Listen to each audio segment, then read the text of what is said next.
process, if you will, and even after, because as is want to do with the Trump administration, they've moved to the next thing already, right? And now it's Vladimir Putin and Donald Trump in Alaska. So I get that, and that's, I think, a good thing because they're moving swiftly. But I think they do, if they want to win the midterms, they being the Republicans, and obviously Donald Trump does, but the House and Senate majorities are up in 2026. Mm-hmm. And the only way they will not lose at least one of the houses, which the House is obviously razor thin, is if people understand and feel what is in the one big beautiful bill.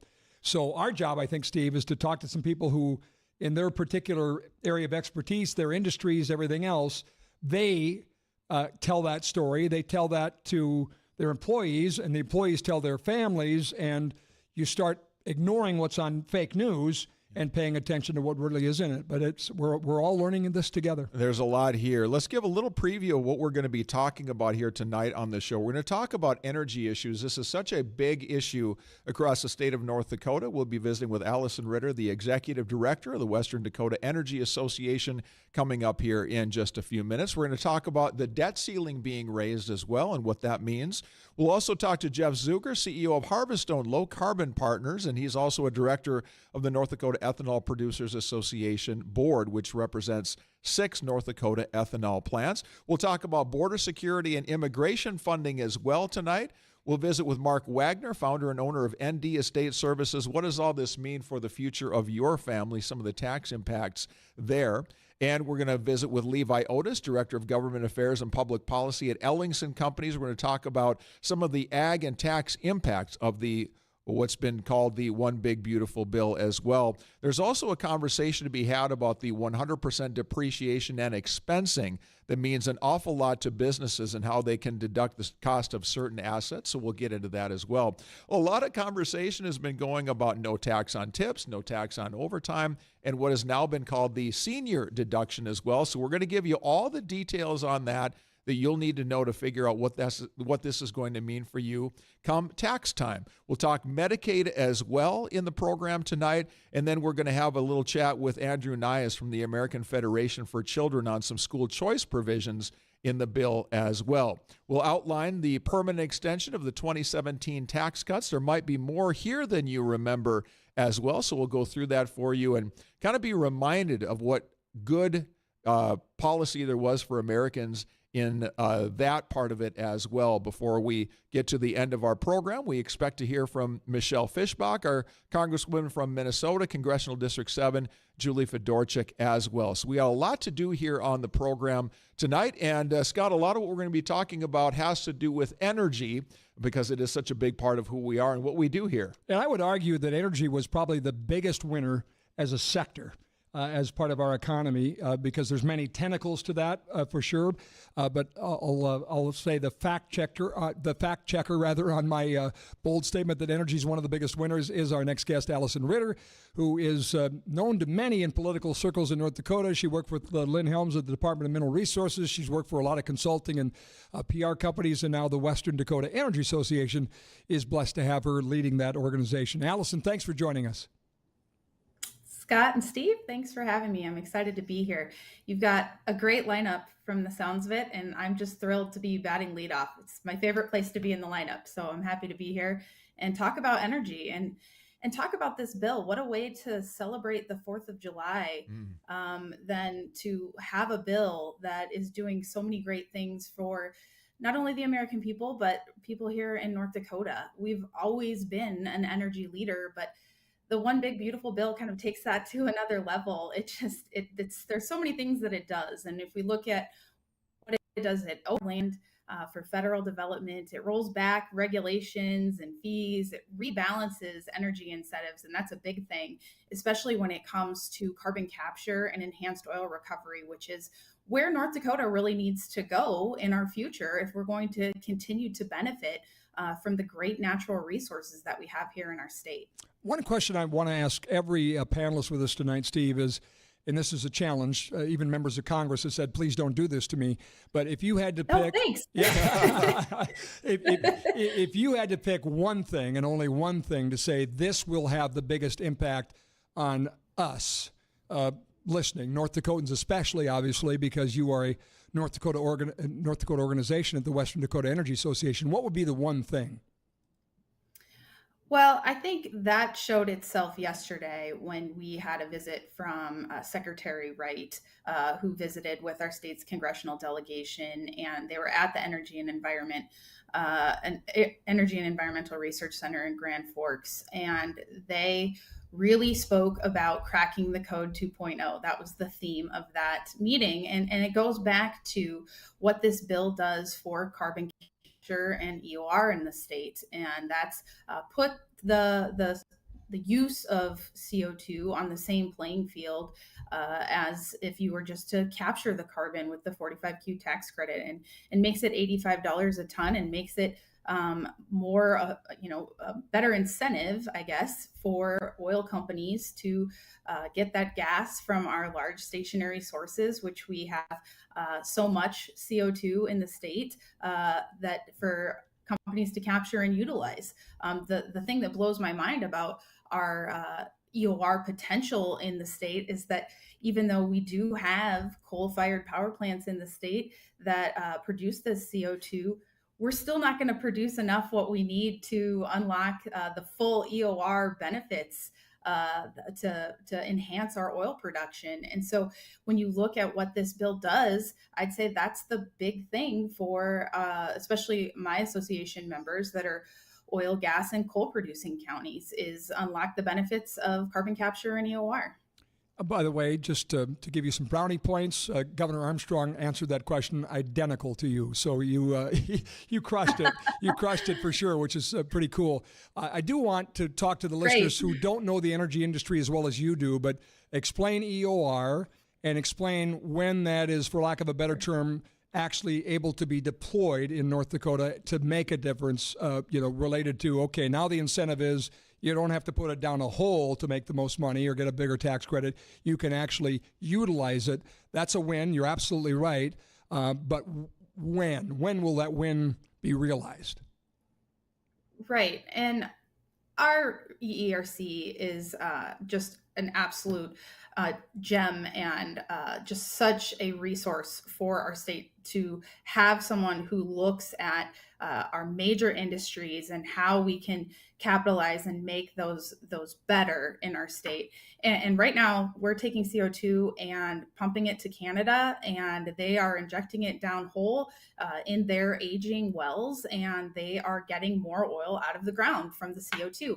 And we're not doing that here yet. We're still working on unlocking the code. I know that the EERC has some pilot projects that they are launching to crack the code in the Bakken, but essentially what EOR does is you put the CO2 down hole, it pushes that otherwise tight oil out that we haven't been able to access just yet.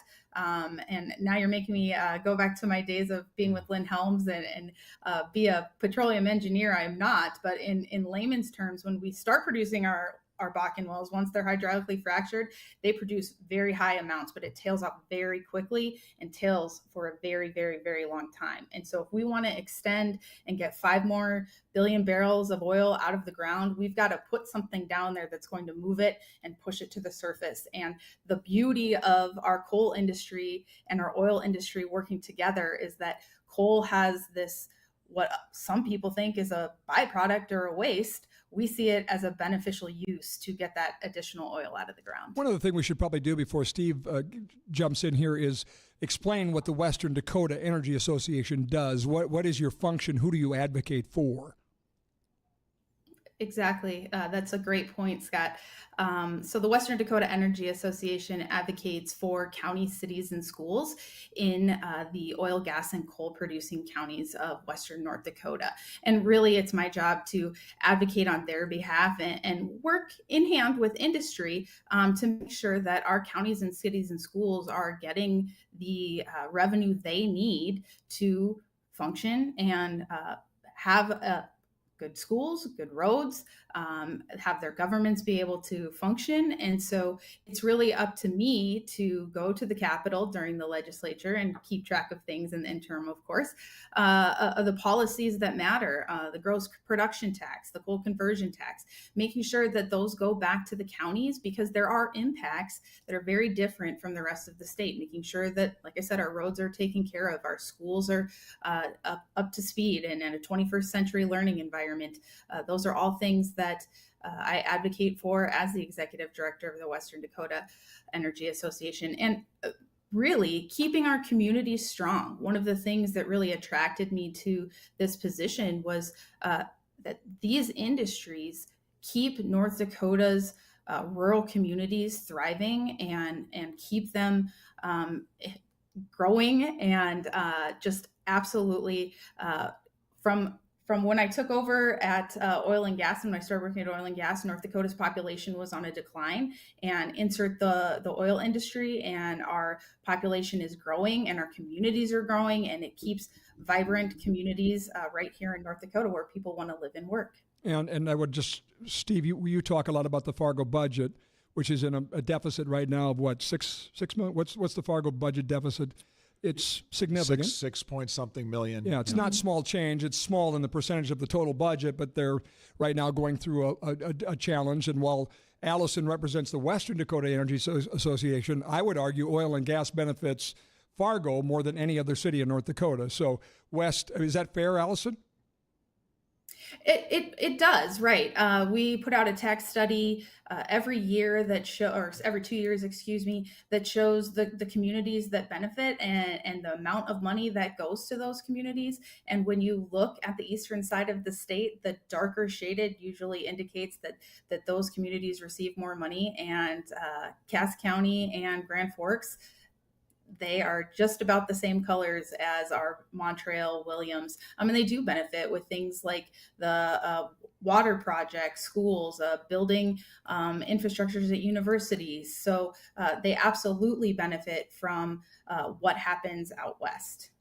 In addition to Western Dakota Energy Association being a sponsor of the program tonight, we want to say a big thank you to the North Dakota Ethanol Council, Ellingson Companies, J&M Truck Sales, ND Estate Services, Gevo, and Theraldson Companies for their sponsorship of the program tonight.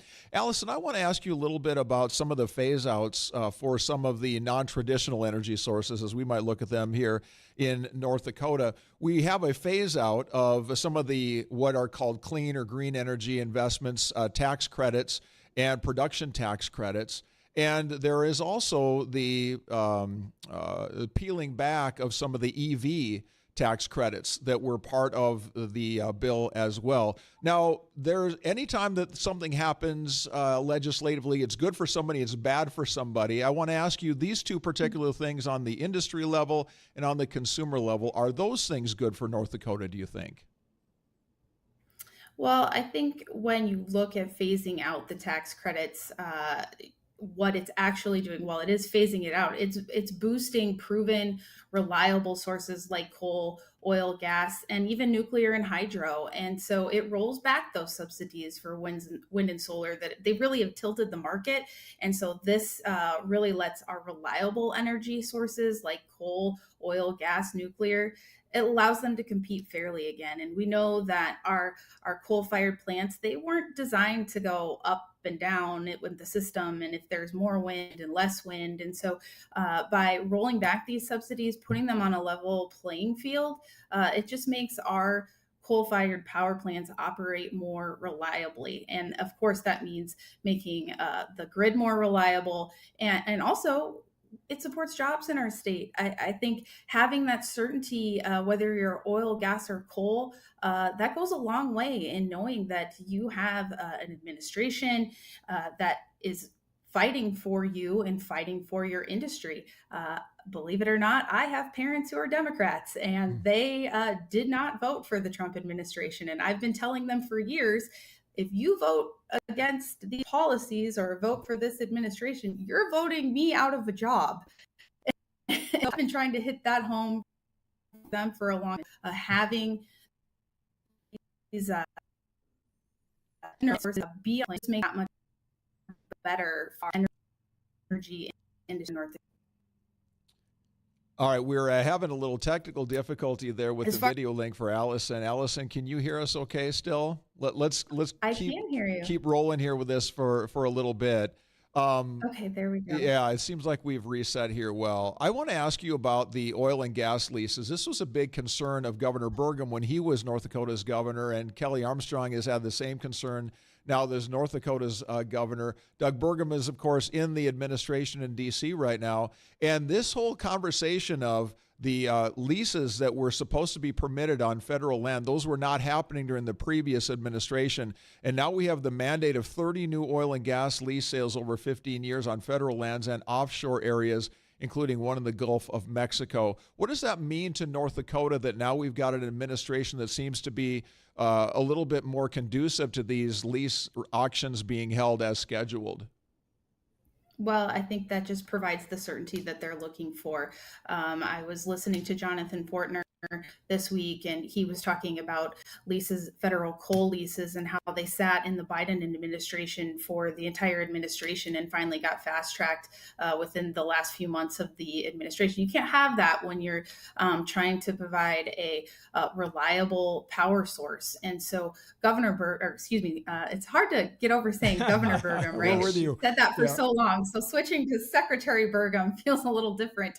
But Secretary Burgum has come in and has really fast-tracked those processes and said, we need to get this done within 90 days. We need to cut through all of the BS, and we need to make sure that we're getting these out there so we can provide that certainty. And it forces the government to hold these lease sales, so we're not waiting months or years, because so much can change with capital investment in months and years. And so they need to have that certainty right away. I was going to say, Steve, though, what she just said is breathtaking. And you and I heard Doug Burgum speak in Oklahoma City at the Harold Hamm Institute, and he said a version of what she just said. So we go from there is no leases to, okay, you can lease, but we're going to slow walk the leases, so it will stretch it out forever. So essentially, under the Biden administration, there was no leases for federal lands. And then the new secretary comes in and says, by the way, we'll do this in 90 days. Yes. That is like a massive sea change. I have one last question before you, and Steve may as well, Allison, before you go. But the question would be this. If you had to list the biggest, and we have many of these in North Dakota, the biggest winners, in other words, is it oil and gas? Is it coal? Is it ethanol? Or the biggest losers from the one big beautiful bill, wind, whatever. We don't have much solar, but give me the winners and losers quick before we let you go. I think, and what I have learned as I've taken over this position, that I think the biggest winners in this it's not an industry. It's not one source of fuel over the other. We really have to look at it as the people that benefit from this, right? By knowing that we're going to have a reliable source of power, that we're going to unleash American energy dominance and have a sense of national security because we're producing the oil and gas that we need here at home, lower gas prices, lower electricity rates, all of the things that impact the consumer. That's who the real winner is in this, in my mind. If I had to pick a loser, I guess I don't know if I could pick a loser in this scenario. I know there was a lot of consternation from Elon Musk over the whole EV mandate being thrown out the window.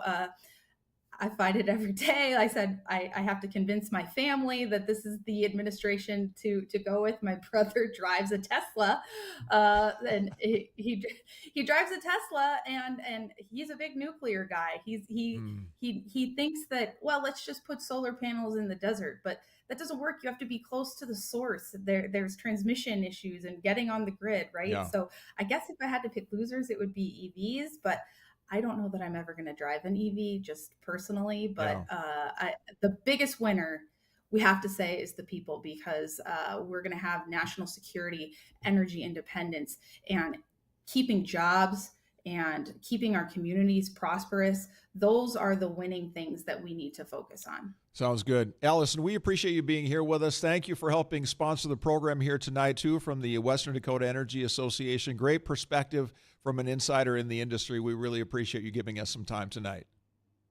Thank you for having me. Happy to be here. You got it. Take care.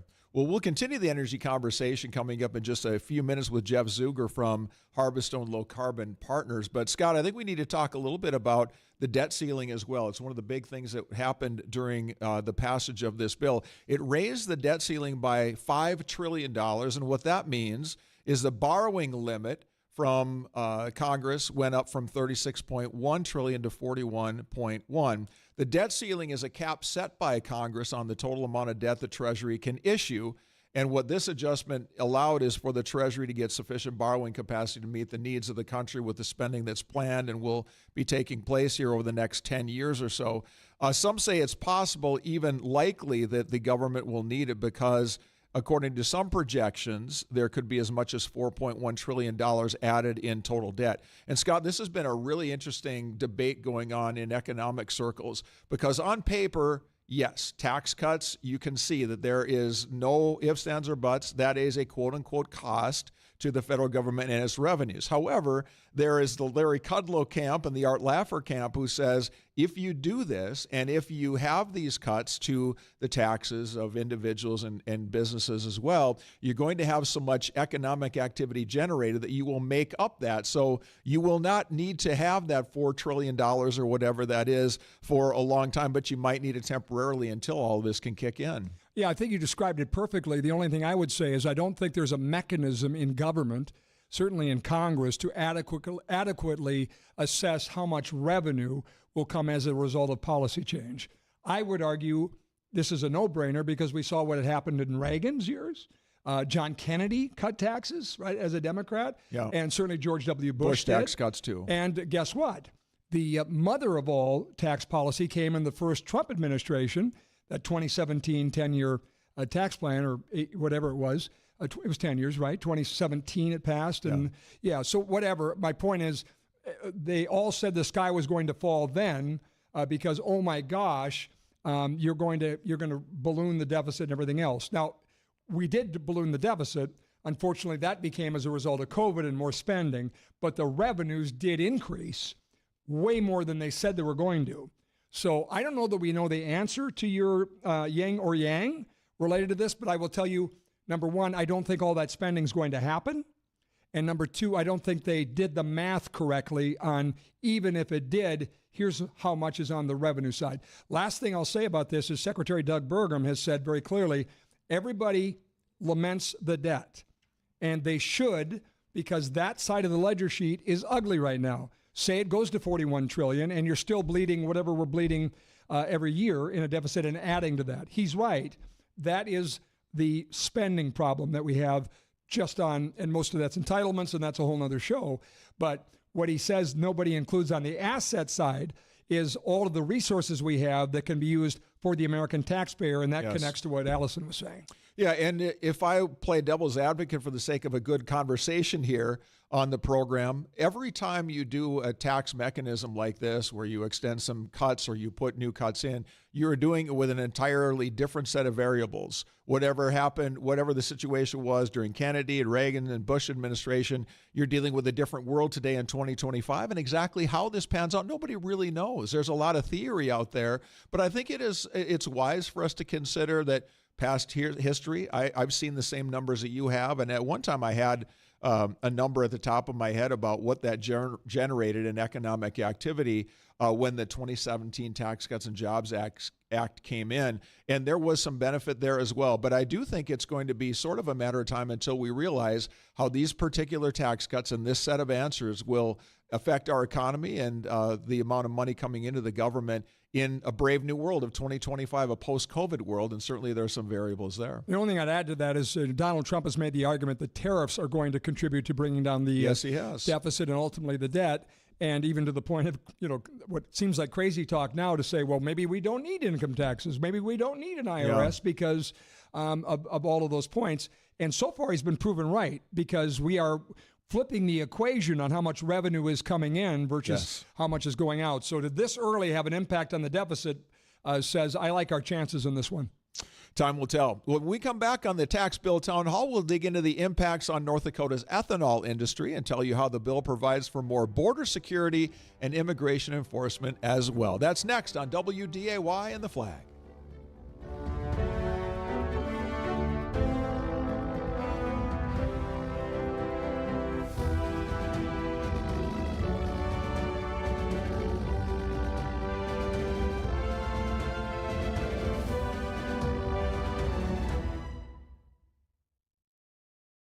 Are wet spots in your fields holding back your yield potential? Since 1970, Ellingson has been the trusted name in agricultural drainage solutions, and they're right here in the Red River Valley. With over 50 years of experience, Ellingson knows the value of proper water management. They offer expert design, installation, remote monitoring, and a dedicated in-house service team to keep you running strong. Call today to schedule your complimentary consultation, 701-893-9030. Ellingson, 701-893-9030.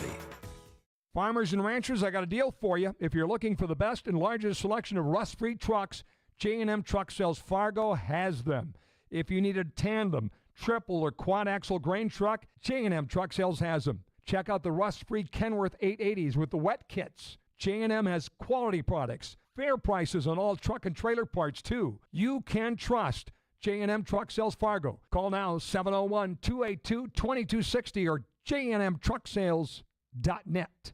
This is Mark Wagner with ND Estate Services. Mainly, my job here is to help educate families on what your kids are going to have to go through someday. We show you how to avoid that probate at death, eliminate that legal guardianship when you're incapacitated, save taxes for your family, but most of all, how you can have that peace of mind for a peaceful, private family settlement. Call us today, 701-318-0908. We'll talk to you soon. Hi, I'm Allison with the Western Dakota Energy Association. Our job is to look out for the economic and social interests of cities, counties, and school districts in the energy-producing region of our state. WDEA is at the Capitol every day during the legislative session, testifying on issues important to our members in the West. Our communities need strong infrastructure, safety, and schools, and we're working to deliver. We also do our best to keep members informed through our weekly newsletter and on social media. Learn more about the Western Dakota Energy Association at ndenergy.org. Did you know North Dakota's 6 ethanol plants pump over $1.7 billion into our economy every year? Most are in towns of fewer than 2,500 people, bringing an average of 57 jobs and $6.4 million in annual payroll to rural communities. They turn half of our state's corn crop into clean, homegrown fuel, livestock feed, and more. That's big impact from small-town roots. Support North Dakota farmers, communities, and cleaner air. Choose ethanol. The North Dakota Ethanol Council. Fueling North Dakota. Powering the state. Changes are happening at breakneck speed from Washington to Main Street. With the added volatility and uncertainty, how do you make sense of it all? It is important to have an investment strategy that adapts and takes advantage of this market movement, and even more important, that you have an overall financial plan to tell you if you are on the right track. That is what we do at Collins & Kronk. Let's talk about all that is going on and build a plan you can stick with. Call Collins & Kronk today, 701-235-0119. Raymond James Financial Services, Inc., member FINRA SIPC. Collins & Kronk is not a broker-dealer and is independent of RJFS. Stuck in the weeknight slump? Break up that humdrum routine at Sweet Shots in Fargo with live music every Thursday on the Galaxy Glass Rooftop Terrace. Unwind with happy hour from 3:30 to 6:30 Monday through Friday on the rooftop or inside DJ's Lounge. On Monday, get half-price pasta and $15 beer buckets. Tuesday is $4 tacos. Wednesday, the $10 True American Burger Basket. And Thursday, there's $13 two-topping pizzas. So ditch those boring nights and discover your new go-to spot. Head to sweetshots.com and check out what's happening. Sweet Shots, it's gonna be sweet. On this vote, the bill is passed. One big, beautiful bill. But what's really inside the massive new tax law? We've got to get the economy moving again, and all of that happens with this one big, beautiful bill. Behind the bill, a Flag Family Tax Bill Town Hall.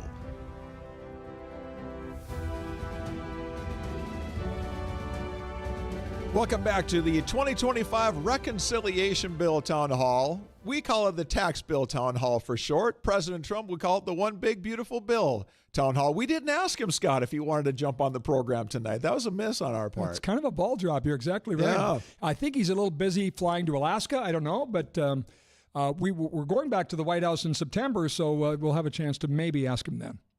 We are pleased to have so many great sponsors joining us to make this broadcast possible here tonight. I want to say thank you to the Western Dakota Energy Association, the North Dakota Ethanol Council, Ellingson Companies, J&M Truck Sales, ND Estate Services, Gevo, and Theraldson Companies. And speaking of the North Dakota Ethanol Council, we're excited to have on the program right now Jeff Zuger, CEO of Harvestone Low Carbon Partners, which owns 2 ethanol plants, Blue Flint in Underwood and Dakota Spirit in Spiritwood. Jeff is also a director on the North Dakota Ethanol Producers Association Board, which represents 6 North Dakota ethanol plants. Mr. Zerger, welcome to the program. Thanks for being here tonight. Yeah, great to be here. Thank you. There's been a lot of conversation about ethanol. Certainly in our part of the world, it's such a big story where energy and agriculture come together. As you watch the process of the tax bill, the reconciliation bill play out, what were some of the things that you were pumping your fist about, and what were some of the things you were shaking your head about?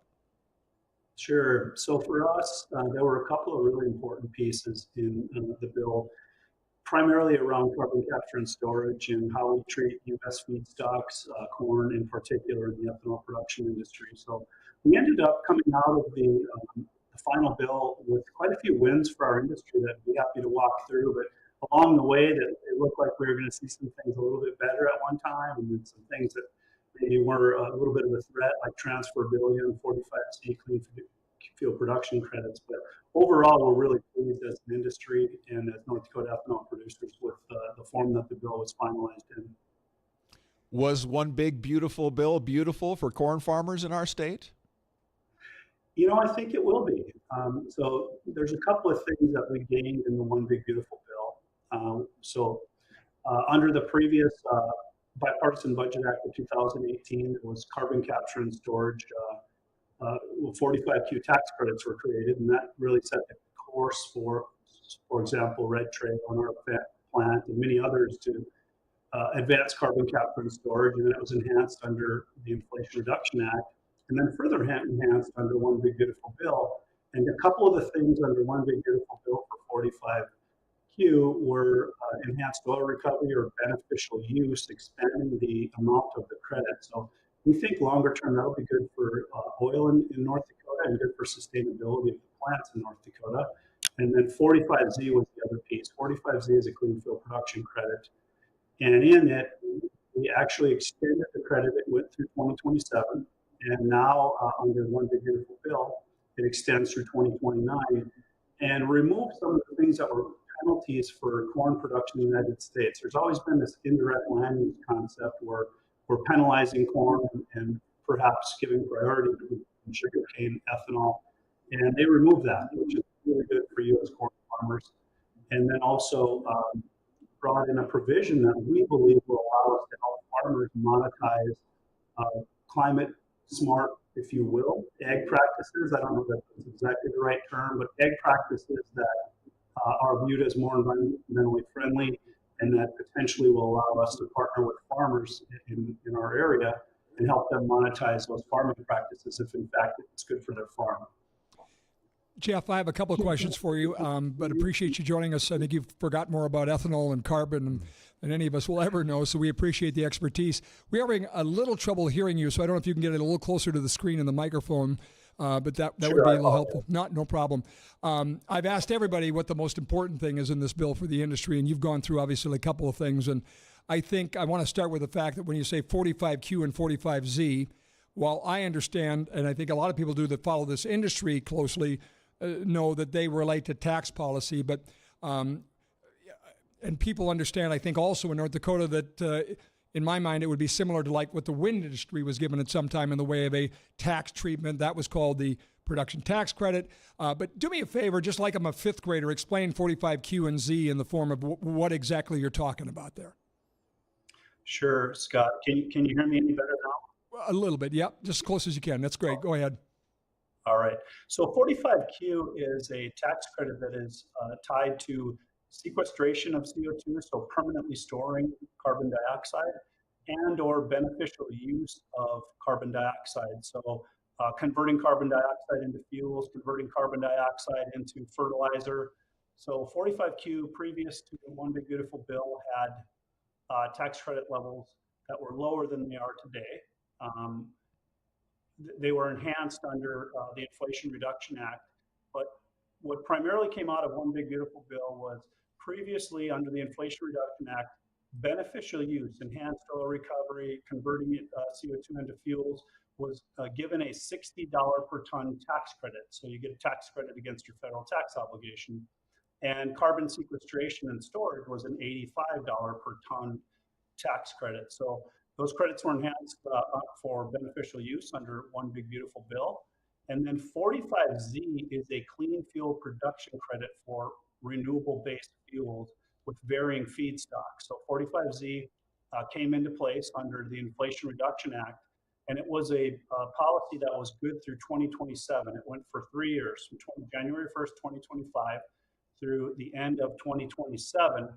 And under the One Big Beautiful Bill, it was extended to 2029, which was really good for our industry. And then also did away again with this indirect land use. So 45Z clean fuel production credit takes into account farm practices all the way to tailpipe emissions for renewable fuel. So when you say that you're penalizing corn for an indirect land use, meaning if you grow corn, land is torn up in a rainforest somewhere in Brazil, so now we're going to charge 6 more points to your life cycle carbon score. This administration was proactive in saying, no, that's not what happens, that's not reality, and we're going to do away with that. So that was one of the positive pieces for 45Z. And again, 45Z, clean fuel production credit, that is tied to the production of a clean fuel over the life cycle of that fuel. The other thing I want to ask you, just again, as a fifth grader would say it, they would say, carbon is how we breathe, carbon is how plants grow, so why in the world would you want to put carbon in the ground? They might say, that makes sense if you're trying to enhance oil recovery. I get it, you're using it for something, but why would you just store it? I know that a lot of that is influenced by the policy you just described, but there's been this whole debate over safety and pipelines, and the whole space has gotten really nasty, I guess is the word I'd use, and a bunch of lawyers trying to scare people. And, we don't need to get into that today, but my point is there's a lot of landowners right now that 2 years ago might have said, sure, Jeff, how can we help? And now they're saying, no way, never, over my dead body. Why are they saying that? Well, I think why we'd say that is perhaps you don't understand the safety elements associated with long-term permanent storage of CO2. So I think there's some real benefits with demonstrating carbon capture and storage as it relates to long-term enhanced oil recovery. So there's an incentive to do this so that we put in place, we invest tens to hundreds of millions of dollars at our facilities to put in carbon capture equipment that effectively compresses the CO2 into liquid form where it can be permanently stored subsurface, or it could go into enhanced oil recovery, which I think is the long-term opportunity here. But why would somebody want to do this? It ensures the sustainability of our facilities. So our facilities gain a tax credit, but more importantly, we lower the carbon intensity of our fuel because the market is asking for lower carbon intense fuels. So if we want to be sustainable long-term and ensure that we can continue to convert renewable feedstocks such as corn and soybeans into renewable fuels, we need to continue to lower the carbon intensity. These incentives help us with the risk that is associated with the investments that we make, and also help demonstration of the technologies. It's very common, as you pointed out, in emerging technologies to have a tax credit to help support these higher risk investments that are associated with the return on those technologies. And I always say, and this is a little bit of history, but remember when Ed Schaefer was governor in 1993 to 2000, Ed Schaefer literally went before the legislature and testified for some of these same type of tax credits to be utilized in North Dakota to incentivize more drilling that was not economically viable for these companies to explore what more we could get out of the ground. And if that hadn't happened, we wouldn't have the renaissance we have of the Bakken. So I know tax credits are kind of a dirty word sometimes, and people call them corporate welfare and everything else. And honestly, in the case of wind, they went on forever and we're not supposed to. In the case of ethanol and even the whole carbon space, you didn't know if they were going to go away in this bill. So there's been very little certainty to be able to invest in that regard. But anybody out there that says, well, why should I pay for it? You're actually paying pennies to get $100 bills ultimately as the average taxpayer when it comes to what comes back to your companies, Jeff. Am I right? That's correct, Scott. And it's not just the ethanol industry or the renewable fuel industry. This can help ensure that in future administrations or future policies that drive again towards carbon reduction, that coal-fired power plants can be sustained and they can lower their life cycle carbon emissions. There was a tremendous amount of pressure put on power plants to comply with carbon reduction efforts, and we saw many plants shut down across the country, and saw the plant that we're tied to threaten to shut down Coal Creek Station. And the projects that we're doing are demonstrating that these carbon capture and storage can be done. We can safely, permanently store this. And if future regulatory environments or future markets want lower carbon electrons or lower carbon traditional fuels, we can separate CO2 and we can put it into the ground and permanently store it and reduce the life cycle carbon intensity of these alternative energies, traditional energy forms, not just renewables. I have a couple questions on the ethanol front, but I want to come back for a minute to the CO2 because the ethanol plant is the source of the CO2 in the case of Jeff's plants. Same thing with Tharaldson and Castleton and Red Trail and Richardson. And last I checked, by the way, all of those are in small towns. And basically, same thing with the coal plants. So basically, this is about rural America more than anything. And I always make the case this way that we should refer to the carbon that comes off an ethanol stack, if you will, Jeff, or is coming from a coal stack, or is coming from, who knows where. We're not talking about man-made carbon. We're talking about industrial carbon. So even if you are of the opinion that it doesn't matter how much carbon we burp into the air, it doesn't do what they say it's going to do, why the heck wouldn't we reduce industrial carbon if the greater good is enhancing fossil fuels and other things to extend our life cycle to generate more revenue? What the heck do we have to lose would be my question. Am I right? Yeah, that's right. I think these are really important things long term because the markets at times are asking for these. And, previously to this administration, there was, a lot of just discussion about how are we going to lower the life cycle carbon intensity of traditional fuels, renewable fuels. But the worldwide market still is looking for these things. And one of the emerging things in our industry is sustainable aviation fuel. So when you think about 100 billion gallon a year aviation fuel market, that could potentially be 50% renewable based. That allows for so if we reduce the carbon intensity of ethanol by doing carbon capture and storage, for example, it now qualifies as feedstock around the world to convert that ethanol molecule into a sustainable aviation fuel, a longer chain carbon molecule.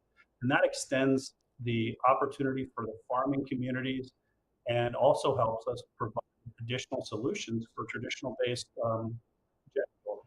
And what's interesting about that, I think Senator Kevin Cramer coined the phrase that he's long sort of, I hear from the oil and gas guys, I hear from the coal guys, I hear from the ethanol guys. And he said, I think hell is frozen over because all of these organizations, all these sectors now actually are playing together for the benefit of others. And especially it's been oil against ethanol saying, I don't want to put X percent of ethanol in my thing. But explain, Jeff, related to sustainable aviation fuel, number one, when you talk about that market, you're talking about planes from all around the world that are using sustainable aviation fuel. And whether you like it, Steve, or I like it, if Delta Airlines is headquartered in Minnesota and they fly around the globe, they want a lower carbon score on their fuel, okay? And they do because, otherwise woke people won't fly on their planes. And that market for our corn industry, for our ethanol industry, is an absolute game changer, and it benefits, obviously, oil as well. So I think that, again, understanding all of this and realizing how it will impact you is pretty extraordinary. Jeff, we had a couple minutes left. Anything else you wanted to cover today? Well, maybe the other piece that One Big Beautiful Bill did was kind of protect the U.S. feedstocks for things like sustainable aviation fuel and renewable-based fuel.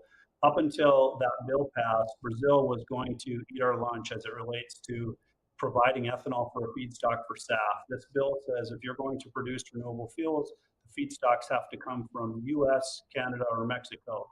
So it was a huge blow to Brazil, who's long had tariffs on the products that we send to them, meaning ethanol, and we've not had a similar tariff.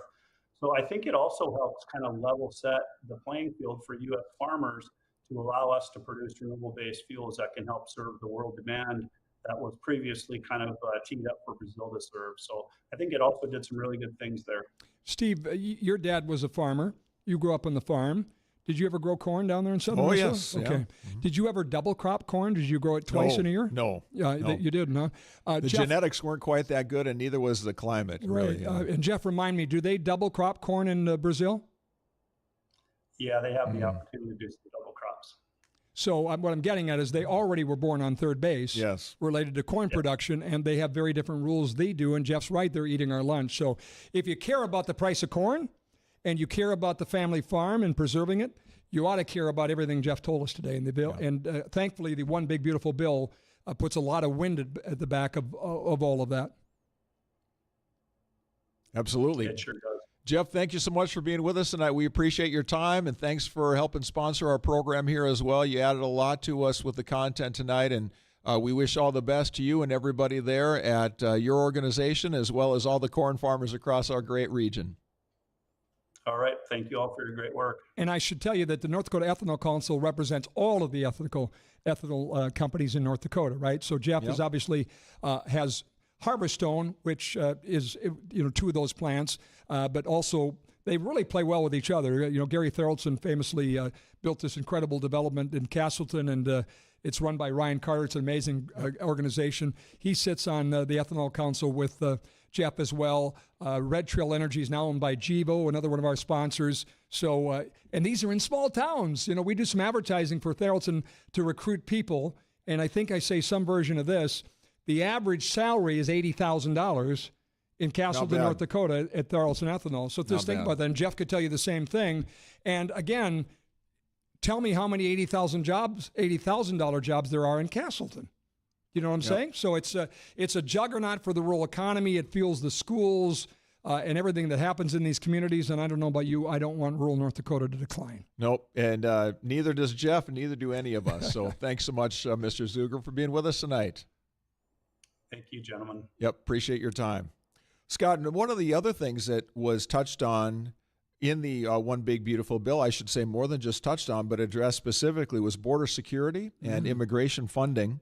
And the bill gives about $120 billion for immigration enforcement, $46.5 billion for border wall construction, $45 billion for detention capacity expansion, and $30 billion for hiring and training immigration officers. Also introduces a $100 fee for asylum seekers. If you're wondering, during the president's first administration, the federal government spent about $11 billion on southern border wall construction and built or replaced 458 miles of border wall, and that cost averaged about $20 million per mile. It's easy to get lost in numbers and taxes and these kinds of things, but really One Big Beautiful Bill, those of you that like to use that term, really addressed an area that I think Democrat and Republican alike have now come to the table and said we needed to do something at the southern border, and this is a big step toward taking care of that. Yeah, and honestly, if we're talking about a town hall that we are tonight about what was in the One Big Beautiful Bill, the entire 2 hours could be about, I believe, the biggest win for the security and safety of the United States of America is just exactly what you're talking about. And because the border now is closed, essentially, nobody talks about it.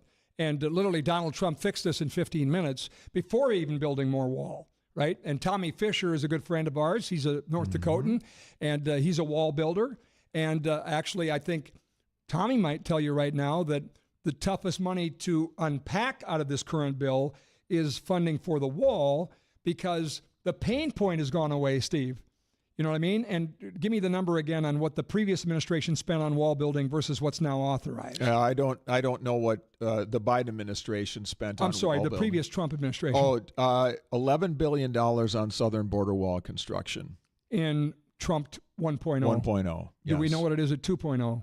Yes, $120 billion, specifically $46.5 for border wall construction. That's unbelievable. So four-bagger. Unbelievable. It's a 10-time plus-up of total spending, if you're saying 100 or 10 to, I don't know, maybe I'm messing up my math, but my point is they're going to spend more, and they've already fixed the border. Yes, $11 billion in total spending in Trump 1.0, and now it's $120 total price for specifically border wall construction. It's now $46.5, and it was considerably 11. More. It was 11, even in wall.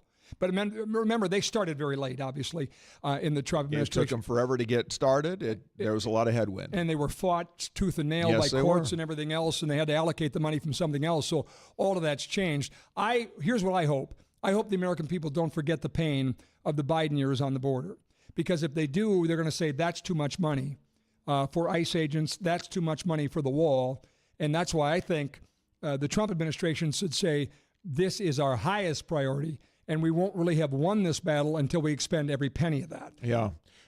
Our goal on the program here tonight is to take politics out of the conversation. But I think now even Democrats have come to the table and said, we needed to do something much differently than we did before. If you get them in a private moment, maybe it's hard to necessarily get a lot of conversation like that on the record. But you've seen not only within congressional members, but also in some of the left-leaning media, you've seen a lot of that acknowledgement now that what we were doing was not sustainable and there needed to be changes. I think the debate has always been, how do you do that? But certainly it's been done now. And as we mentioned, a whole lot of money has been contributed toward doing that. And I would just quickly say that, again, I think you're right about the politics of it. I think it even Democrats said, and by the way, the polling suggests that. Yes. Senator Kevin Cramer will tell you that he beat Heidi Heitkamp in no small measure because of her support of sanctuary cities. Well, Steve, Kevin got elected in 2018. Yeah. That was before we had a real significant, that was the first 2 years of the Biden administration. So this is a political winner for Republicans. You're right. I think the other reason they won was because of the economy, certainly. But you're right. Those are two very important things. And I think any Democrat, if there is such a thing as a normal Democrat anymore, I would say, sort of a Kent Conrad, even Byron Dorgan kind of Democrat. Yeah, the Blue Dogs, Colin Peterson would say, you're 100% right. We got to shut the border down, and the economy was in some measure in trouble. So, thankfully, most Democrats in our part of the world are of that similar mindset. We need to have some security. We need to know where that border begins and ends. We want to thank again our sponsors tonight: Western Dakota Energy Association, the North Dakota Ethanol Council, Ellingson Companies, J&M Truck Sales, North Dakota Estate Services, Gevo, and Theraldson. Well, we've got about 30 seconds here left. A question has come in, and you can send a question into our text line here tonight as well, 701-237-1590. The question came out, why doesn't North Dakota look into nuclear power? Scott, I think that's been talked about by a former governor. I did it too. Now Secretary Burgum, that we're going to have nuclear power being established as well, specifically in North Dakota. I can't speak to specifically why that hasn't happened, but I imagine that Doug Burgum is looking into all those possibilities. Yeah, I think North Dakota has the potential to be an all-of-the-above energy state, and you can't say you're all-of-the-above without nuclear. I think if you think CO2 is controversial, try putting nuclear rods in the ground. I also think it's way more expensive. And so it doesn't necessarily pencil out, like, for instance, stranded natural gas in the west to the east, and then turbines and electrical generation on this end of the state. Yes. But a famous political candidate for many years in North Dakota, Dwayne Sand, is actually a nuclear engineer on a submarine, and he used to advocate for that and say, what the heck, we have lots of empty space, let's put these nuclear rods in the ground.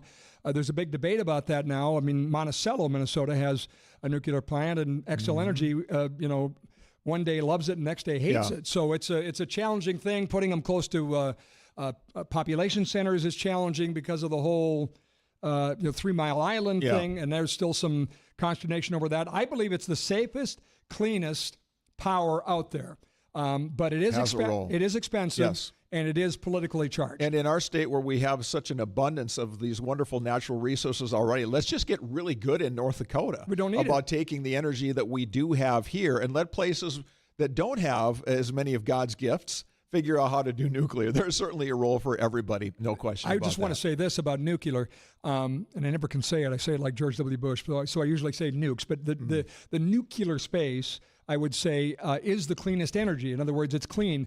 But the green lobby agenda, what does Donald Trump call it? The green scam or whatever. Green new scam. The new Green Deal doesn't like nuclear, and I don't get it, because if you had more nuclear, you wouldn't need fossil fuels, you wouldn't need other sources of energy, and it's just sort of odd that they don't like it. But I think it's more the fear factor. There's not much conversation there in that topic, no doubt. When the Tax Bill Town Hall returns, hour number 2, we'll dig into how the tax bill has an impact on farmers, plus everything you want to know about no tax on tips, no tax on overtime, and the senior bonus as well.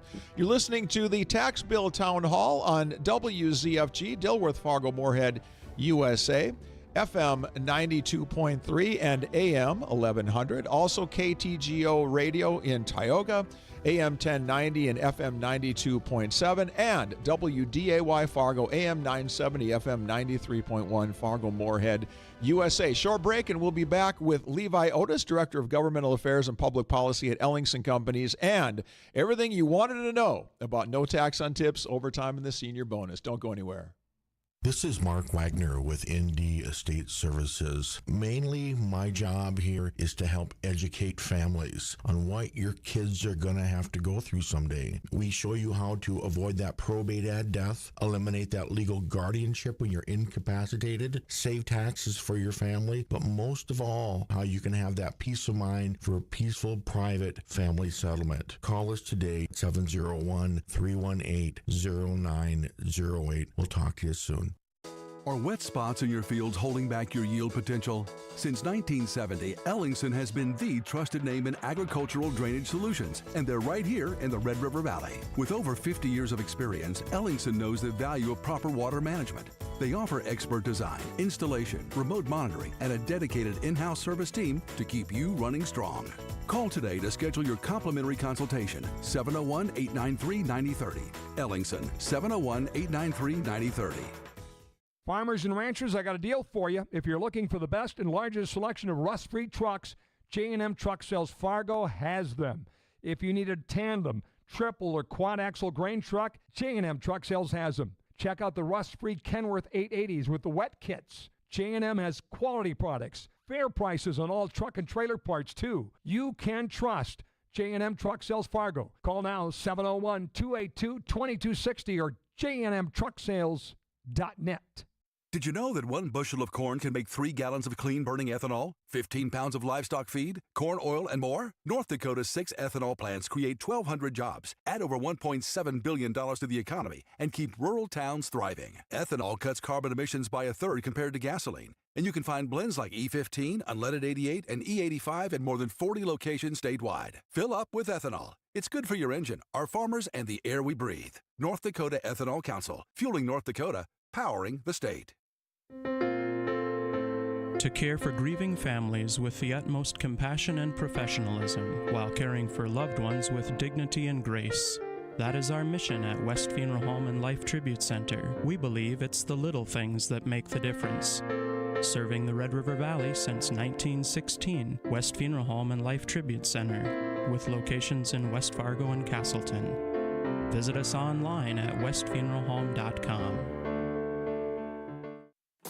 With over 9,000 acres listed on upcoming Pfeiffer's land auctions, don't miss these Pfeiffer's featured events in Burke, Cass, Ward, Towner, and Williams counties in North Dakota, in Clay and Wilkin County, Minnesota, Lincoln County, South Dakota, and Dawes County, Nebraska. Also featuring an 1,800-acre ranch in Corson County, South Dakota, and an 840-acre hidden gem in the heart of the Black Hills. For full details, information, and online bidding on dozens of land and equipment auctions throughout the region, log on to Pfeifers.com.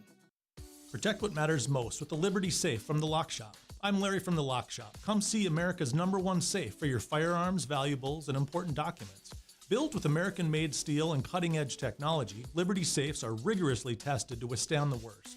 With a variety of sizes and styles, there's a perfect fit for every home. Act now to safeguard what's most important.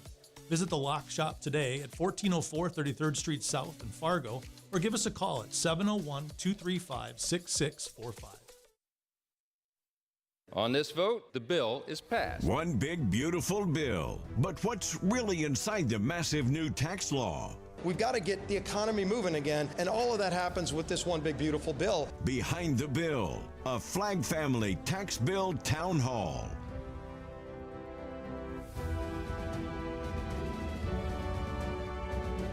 We have a lot more ground to cover here in our special program tonight, the 2025 Reconciliation Bill Special. We call it the Tax Bill Town Hall. You might call it the One Big Beautiful Bill Town Hall. Whatever you want to call it, we're glad that you've called us a place to be here tonight for your content-absorbing pleasure. So we're very thankful to have you along for the ride here on the Flag, KTGO, the Flag, WZFG, and WDAY. And those of you who are watching us on YouTube or the video streams on our websites, we thank you very much for being here with us. Steve Hallstrom, Scott Hennen here with you, your hosts for this second hour of the program. We want to start off this hour by thanking our sponsors again, the Western Dakota Energy Association, North Dakota Ethanol Council, J&M Truck Sales, ND Estate Services, Gevo, and Theraldson Companies. And we want to say a special welcome to Ellingson Companies and the Director of Government Affairs and Public Policy at Ellingson Companies, Levi Otis. And Ellingson Companies serves the region with water management and drainage systems. And boy, a lot of impact in that particular world with ag and taxes, Scott, as we transition into conversation with Mr. Otis. Levi, thanks for being here. We appreciate you. Yeah, Scott, thanks for having me. I think if you talk to most farmers around the state, they would say there's no bigger advocate in the legislature, in the Congress, or just in general for farmers and agriculture, and we really wanted to focus on them a little bit and ask Levi to come in and leverage the relationships he has and the pain points that he hears about from farmers, so we appreciate you doing it. Tell us about Ellingson, first of all, and what you do. Yeah, Ellingson, for those of you who don't know, has been around 55 years, started in 1970 in Dodge County, Minnesota, in between Rochester and Owatonna, so not too far from Mayo Clinic. Started up here in 1999.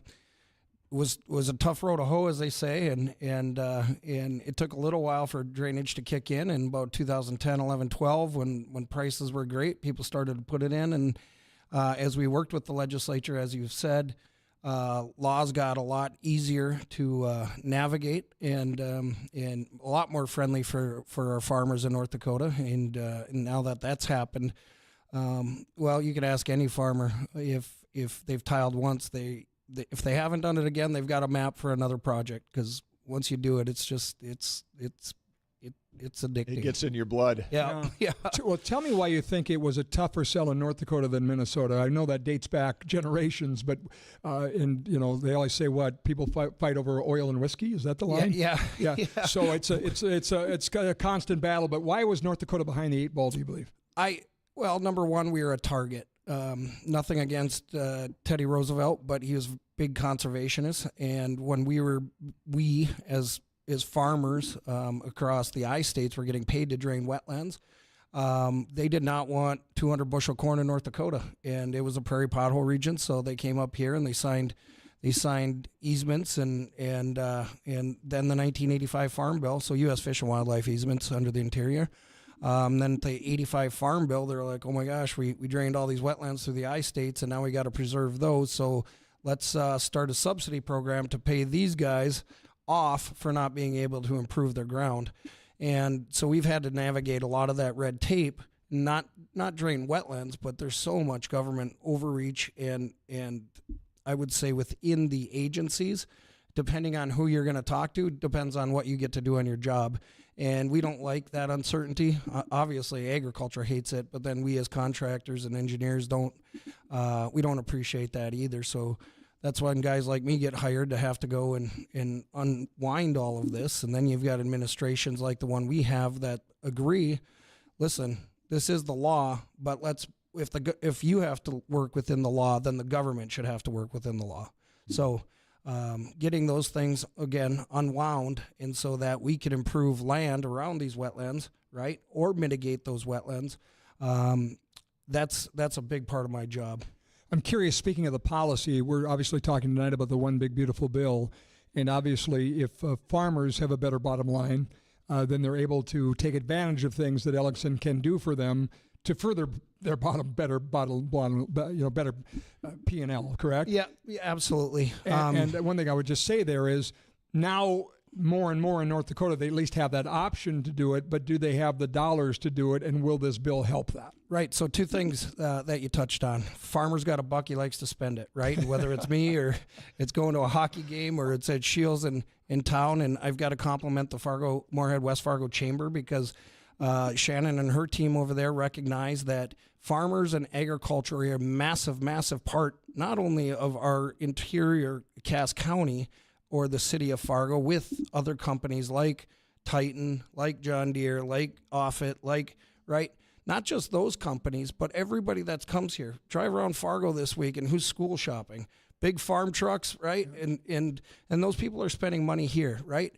And so they've been great advocates, and it continues to grow. But when you talk about spending money with guys like us, with Ellingson, when you have prices like this, drain tile really puts money in your pocket, because what else can you do if you don't have bushels, right? So you need to get those bushels in the bin. And but you got to have the money to pay for it. Correct. Yeah. I mean, the dollars have got to come from somewhere, and farmers, correct me if I'm wrong, have more debt this year than they did last year, and that is starting to get a little bit ugly. So what do you do in that case? Just tell me what you think farmers are doing. Are they working with their lenders and saying, if I did invest in that, would I get this? And then also, again, back to the bill, is it more affordable for me to do a project like this now than it was before because I can depreciate it all in a year if they need any depreciation, because you need income to depreciate things, right? Yep, absolutely. So what we're seeing is either you have a little left in your operating note and you can still do it. You might be able to borrow against some land, which nobody, I don't think, is doing that this week. And then with our intern today, when I told him I was coming on, he said, "Oh, the OBB, is that one big, beautiful bill?"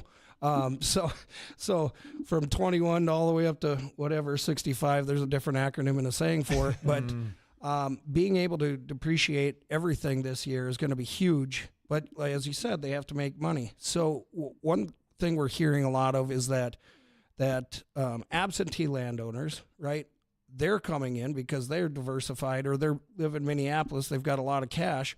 Now they can come in, right, and not raise their rent, but they're gonna dump all their money into tile because it makes their land more valuable for their renter.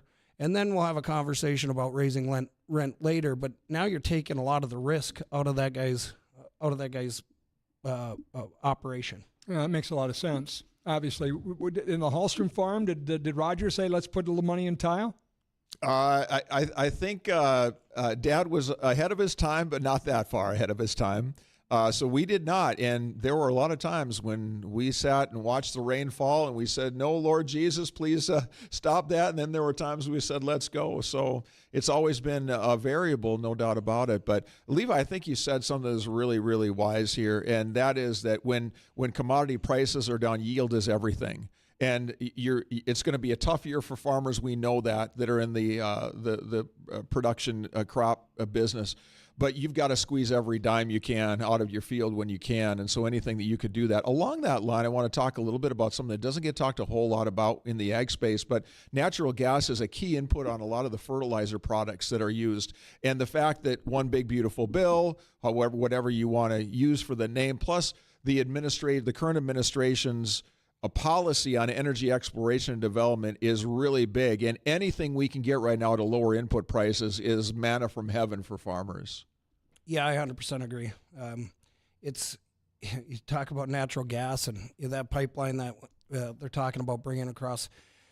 We as North Dakotans sometimes are our own worst enemy because we believe in private property rights, but we don't believe it in you. We just believe it for ourselves. Yeah. And we are the epicenter of being our own global economy with what we have in energy and 100% right. Yeah. And we need to build dairy farms, and we need to build hog farms, and we need to bring natural gas instead of flaring it off.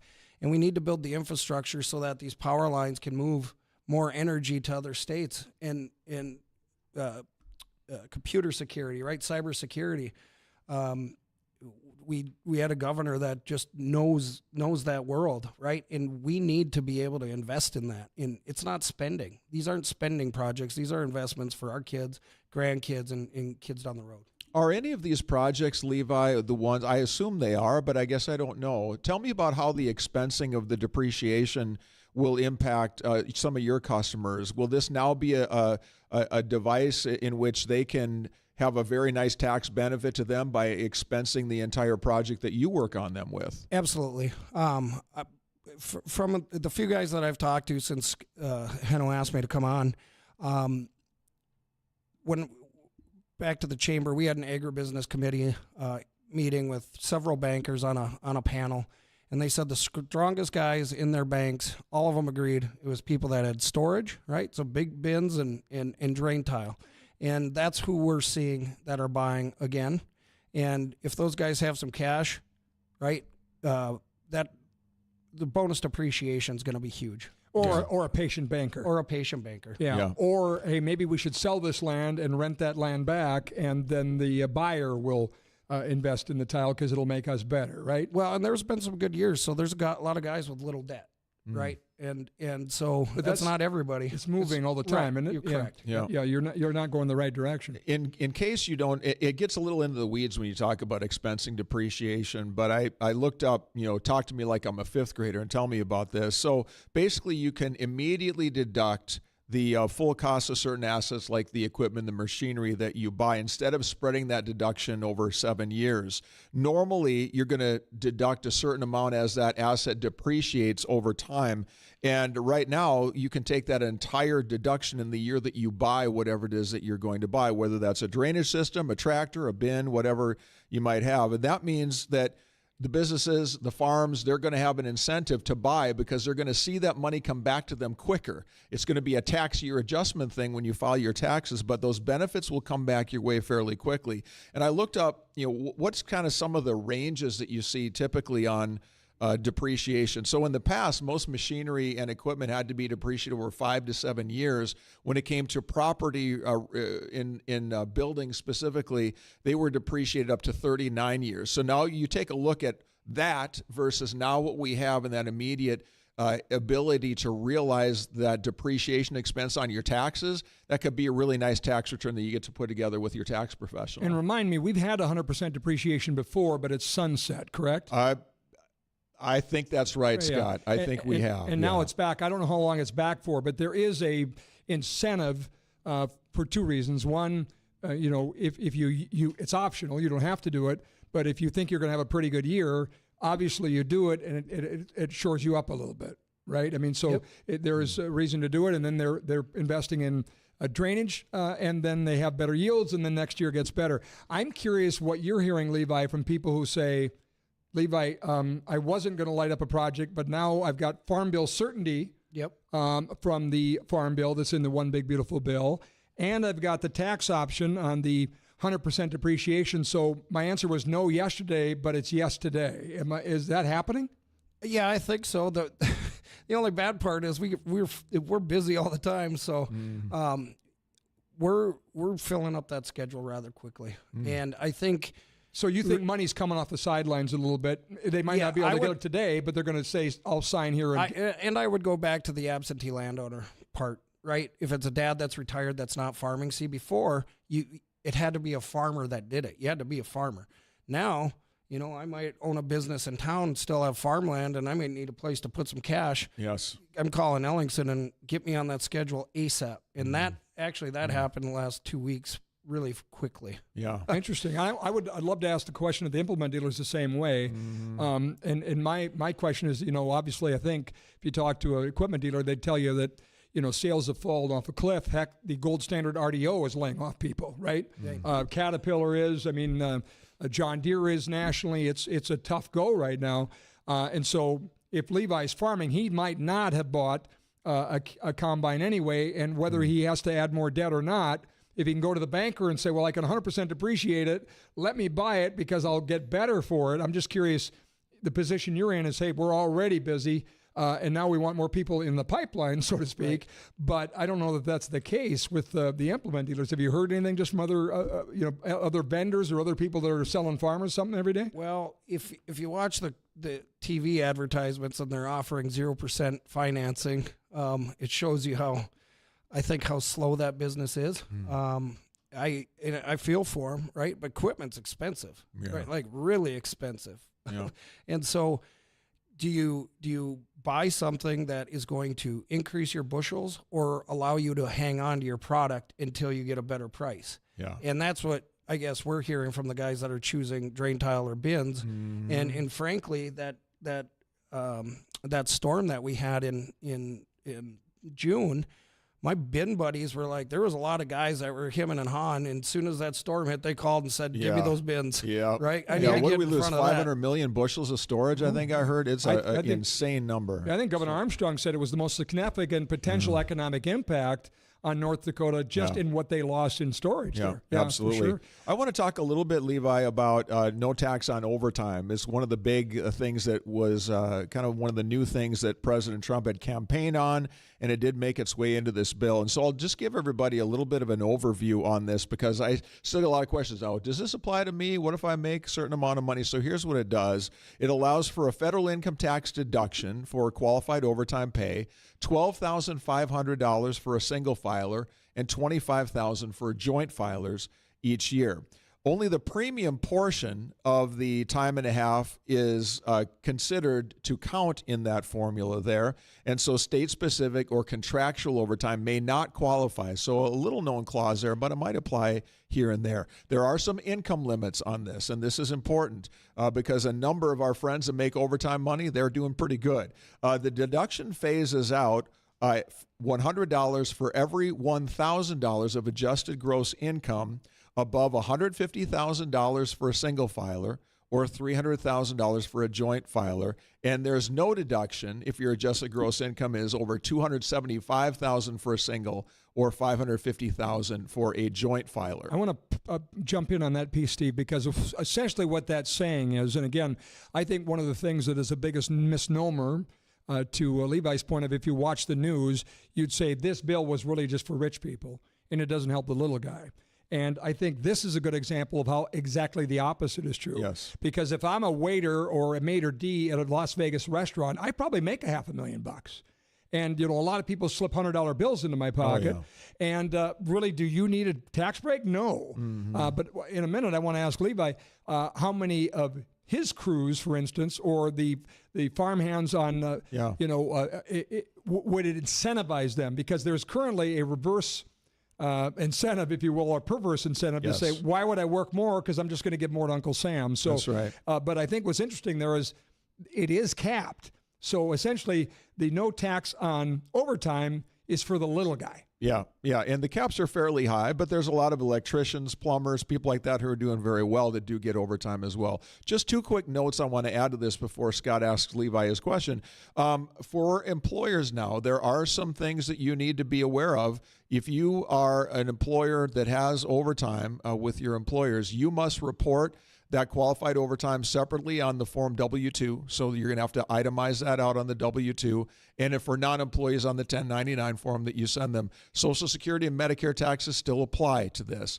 And employers have to continue withholding all payroll taxes. The deduction applies when you're filing your taxes. So it's not going to help you until you file your tax forms at the end of the year. Yeah. So my question for you, Levi, would be, how does that change the game at Ellingson? Well, you know how hard it's been to hire people in the last, definitely since COVID. And our guys know how much they make, right? So if they're making $40 an hour, $50 an hour, whatever the amount is, right, they know what that sweet spot is of overtime before they really start to get penalized. And they're like, hey, we're shutting down for the week because we've had 4 great days and our hours are pumped. They want to work more, but it, like you said, it's a perverse incentive, and everybody needs a break anyway, and sometimes you need a forced one. But this allows those guys that want to work and want to get those hours in, whatever. They might have a trip coming up. They want to bust their butts, and we got school coming up, right? We got school shopping, extra expenses you don't normally have, right? They can get in and they can work in it when we've had a lot of rain, right? Sometimes there's too much water even for us, right? so you're losing hours that week. Well, now you can come in and you can get all overtime you want, make up for that short week, and you're not going to get kicked in the knee by Uncle Sam because we want to tax you to death. Correct me if I'm wrong, but this starts in 26, right? That's when you can begin. It didn't retroactive. I believe it's retroactive to start of this year. Oh, okay. Well, the 100% deduction is, so maybe that's you're probably right. I'm almost positive. So if we have crews out there, just keep plugging away. Yeah. Well, to his point, you don't realize the benefit until the end of the year anyway. So nobody's done their 25 taxes. So Steve's probably right on that. Sure. I'm just confused on what starts in 26 and what's in 25. But I think they're trying to put some wind at the back of the economy. So as many things as they could were retroactive to 2025, which is fabulous. So I guess my reason I asked that is that game already changed? Is somebody that would have said, I'm out of here, I'm going to go with my wife and go to the lake because I'm going to cost myself money if I keep doing that? Are they now going, Levi, really, I don't want to see my wife anyway, and I'll keep working? And by the way, the answer is yes. Retroactive January 1. So, yeah, I think so. And as more of the bill comes out and people understand it and we get the message out to our employees, here you go, absolutely.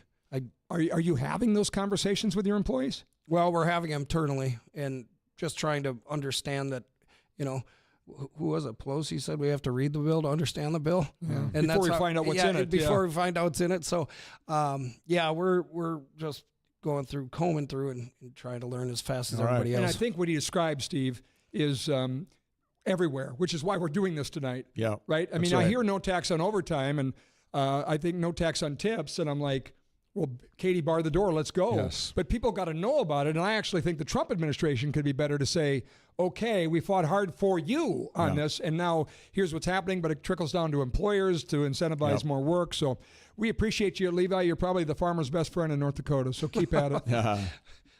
Thanks. Thanks for coming in. I appreciate you guys. Levi Ellingson, and no greater source of perspective on this in this ag and tax part of it, Director of Government Affairs and Public Policy at Ellingson Companies. All right, Scott, we need, before we hit our next break here, to hit on the no tax on tips and the senior deduction, because these are two important parts as well. Let's talk about no tax on tips. What it does, it allows the federal income tax deduction for up to $25,000 of tips per year for both single and joint filers. So you and your spouse cannot both take the $25,000. It's per tax return if you file jointly. Workers and occupations that normally require tips are eligible here: food service, beauty care, and so forth. Voluntary cash, credit card, tip sharing platforms, all of that counts into the plan here. There is an income limit as well. The deduction phases out by $100 for every $1,000 of adjusted gross income, above $150,000 for single, or $300,000 for joint. So again, there is a cap up there, but it certainly benefits the lowest income people on the tips income as well. And it does phase out at $400,000 or $500,000 for joint filer. Employers have to report the qualified tips and occupations on their W-2. Non-employees on a 1099 form, and Social Security and Medicare taxes still apply. And this only applies to federal income tax. So this is important if you live in an area where you've got state and local taxes as well, Minnesota. or local payroll taxes, not far from here. Yeah, something in my throat. Yep, there you go. It does not apply to that, only federal taxes. And I want to say that everything talked about in the big, beautiful bill, and much of it, by the way, came during the campaign. So President Trump said, if you elect me, there'll be no tax on tips. If you elect me, there'll be no tax on overtime. And I realize when a president says that, ultimately he means I'll advocate for that and I'll go to the wall for you people, but Congress has to do it. Yeah. I was disappointed when I got into the weeds of these two things because of, like, if I'm crushing it in tips or I'm, crushing it in overtime, after $25,000, it doesn't matter anymore because of those caps. Yes. Right? And that's even 12.5 is the cap if you're a joint Single. filer on, if you're single, is it overtime that's 12.5 and 12.5? Yeah. So you get to a 25 cap with joint filers, husband and wife income related to overtime, but the 25 is for everybody on tips. Yeah. Okay. And right. So what I'm getting at is I'm actually disappointed by this. I also think, in other words, I think they could do better. Yeah. And what do we care if the limits are 50? Now, that comes back to our discussion earlier. The reason they're saying 25, not 50, 50, not 100, is because of the cost of that. And again, I would argue, to Levi's point earlier, his guys might work, and then guess what? They're going to go buy a new truck. Yeah. And they're going to take that money and put it back in the economy. So I actually think there's going to be more wins. And correct me if I'm wrong, don't these sunset pretty quick? Like at the end of the administration. Right. So, and part of that's cute because it's going to say, oh, are you going to raise taxes? Very on good overtime? gamesmanship. Yeah. I would also argue when the real effect that we believe and many conservative economists believe kicks in, they're going to say, well, this is a no-brainer. Maybe we go from 25 to 50. Absolutely. Yeah. It's a good starting spot. I will say that if you've got somebody who's making, let's say, $100,000 if you work a lot of hours at the restaurant, and you're in a 20% tax bracket, and you're 25,000 or you're 12.5 or whatever, it's still something there. If you've got 20% taxes on $1,250, that's $2,500. So it's not nothing. No, but you're right. It certainly could be increase as time goes on. And this is just typical political rhetoric. But when Donald Trump said no tax on Yes. Was it Tips first when he announced it in Vegas? I think Tips so. was, I think, the first one. Yeah, and I hear that and I go, holy buckets! Yes. Now I can work 24 hours a day, but you can't. So anyway, but that's getting into the weeds, and you can't exactly say that from the podium. The other one that has been talked about, and I know you're going to tell us about it now, no tax on Social Security. Yes. That didn't actually happen. Correct. But they found a way to do the same thing. Yeah, they couldn't call it that for some sort of constitutional reasons, and so they said, well, we'll just skin this cat a different way. So they are giving seniors what's called a senior deduction. So you can't call it a tax credit. You can't call it a no tax on Social Security. But what it does, it provides an additional $6,000 deduction for seniors 65 and over. It's available for income levels below 75,000 single or 150,000 joint filers, which if you think about it, most seniors that are on fixed income, they're not making much more than that unless they've got a lot of investments there. It's important to note, this is not a tax credit. It's an above the line deduction. So you're taking your income and you're subtracting this to lower your income there, and it reduces the taxable income for eligible seniors. Which, by the way, is no small deal, because what you're talking about there is literally cash in their pocket. Yeah, that's and right. most of these people are on fixed incomes. Yeah, and a lot of them will tell you, we did not get a lot of big breaks from the 2017 Tax Cuts and Jobs Act. It helped a lot of people low income that were working, but not necessarily seniors that didn't have a lot of income there. So the deductions do require a valid Social Security number, so this is a Trump clause. It's got to be for somebody who's a legal citizen It there. should be. I mean, that makes sense. Yep. And like you said, this one, like no tax on overtime and no tax on tips, expires after 2028 unless it's extended by Congress. So fascinating. And I would argue, again, it's hard to pick. It's like, who's your favorite child? Is it Aaron or is it Natalie? Or for me, Alex, Hannah, Haley. It's impossible to say. But I think that about the One Big Beautiful Bill. Everybody you ask to say, what's your favorite child in this, has a different answer, because there's so many amazing things. Yeah. And that's a prime example. And I think it also counters a political argument that this was all about tax breaks for the rich so they could steal from Medicaid, and we're going to talk about that in a little bit. No question. Yeah, Medicaid funding, like Scott said, has been a hot topic, certainly in this conversation. So has what some are calling an unfair benefit to the wealthy, and we'll dig in on that when the Tax Bill Town Hall returns.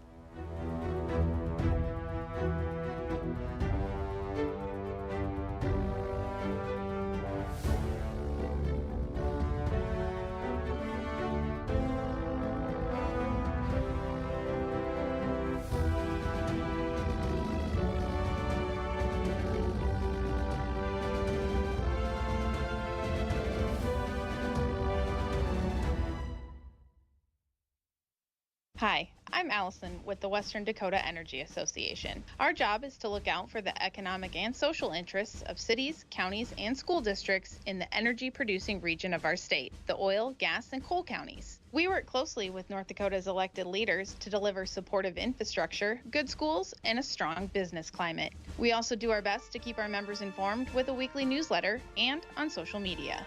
Learn more about the Western Dakota Energy Association at ndenergy.org.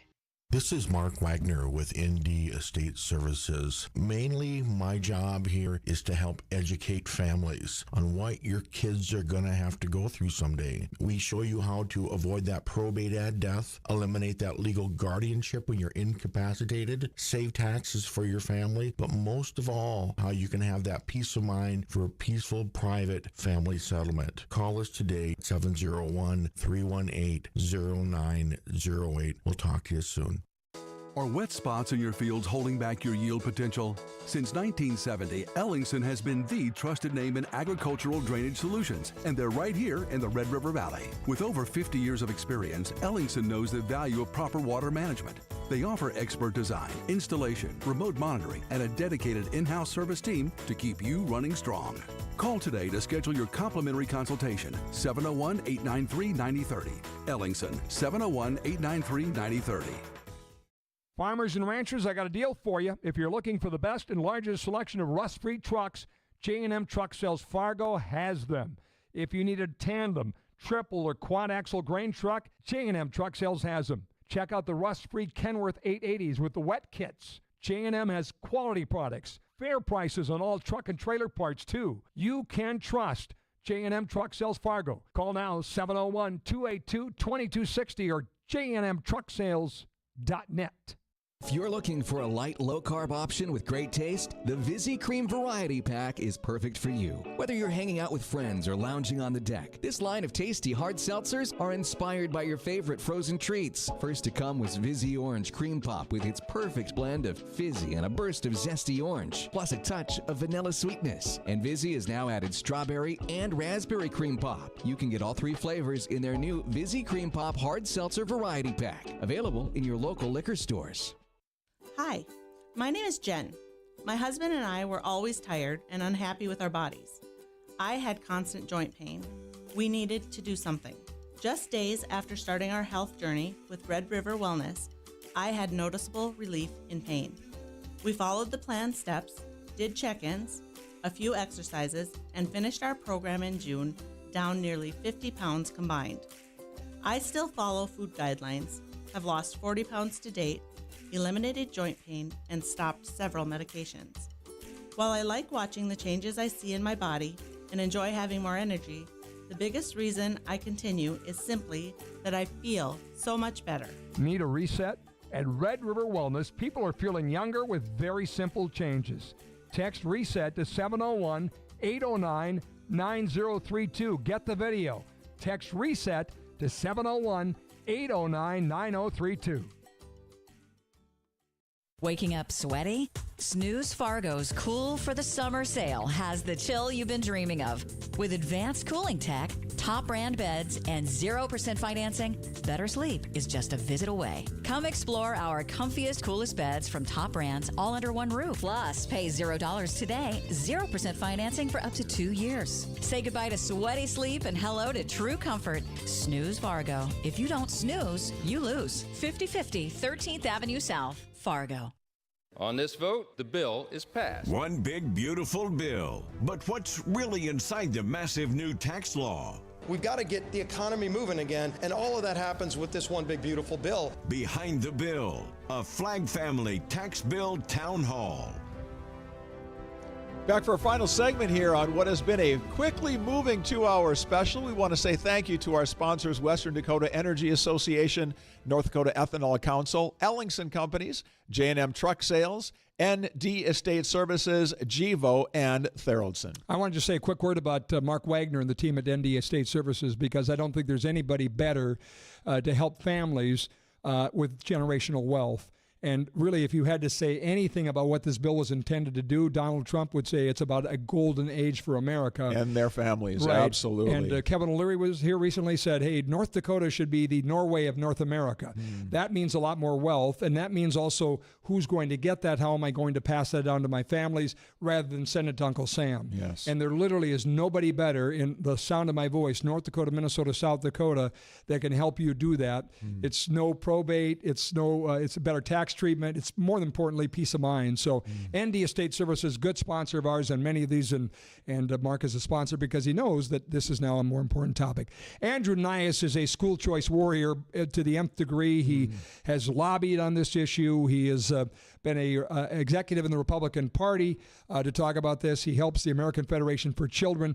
He's here today to tell us what in the one big beautiful bill will be good for families that want options related to where their kids go to school. Andrew, thanks for joining us. Tell us what we need to know about this. Yeah, it's a pleasure to be here. Thanks so much.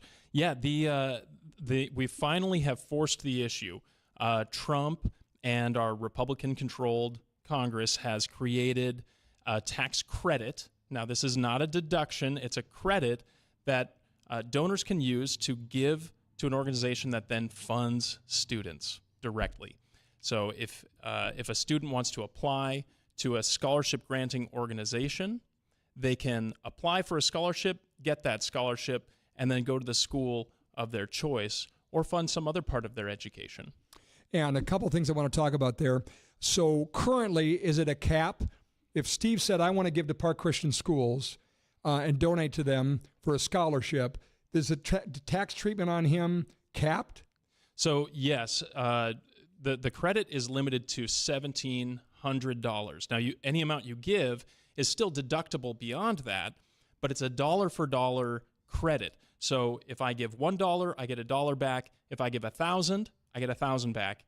if I give $2,000, I'm getting $1,700 back as a credit, and then $300 that's deductible after that. And given the amount of money that Steve makes running this company, which is goes into these microphones, I would say if he decided he wants to give, he and Tracy want to give $5,000 to Park Christian Schools, Capstone, whatever, he can give now $6,700 and have basically nothing out of his pocket. You can afford to be more generous now, and that's the idea. I mean, we see this all through the One Big Beautiful bill. It's meant to get people in the middle income brackets to engage again.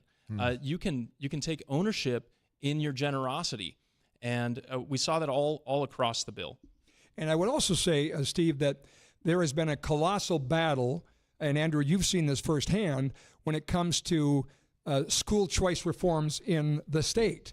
North Dakota, most of the politicians, at least, Governor Armstrong, Governor Burgum before him, and others, Jack Dalrymple, John Hoeven, we're for school choice, and we want to help.